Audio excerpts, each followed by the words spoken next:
আজকের রেসিপি কলা আলু মাছ। সরিষার তেল, পেঁয়াজ কুচি,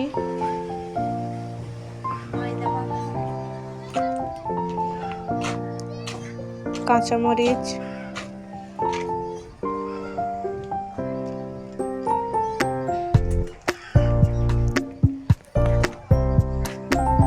সবজি দিলাম,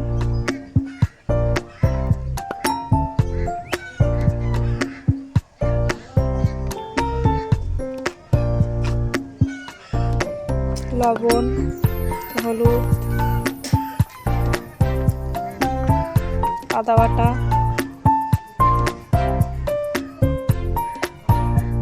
পরিমাণ মতো পানি,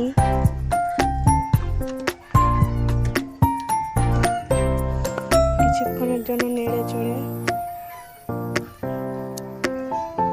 ছাড়িয়ে রাখা মাছ,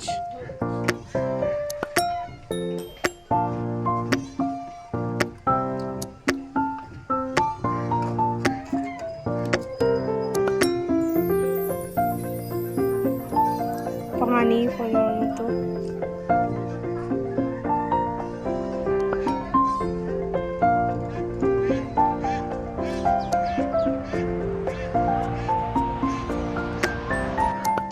কলার থেকে তেলগুলো ছেড়ে এসেছে।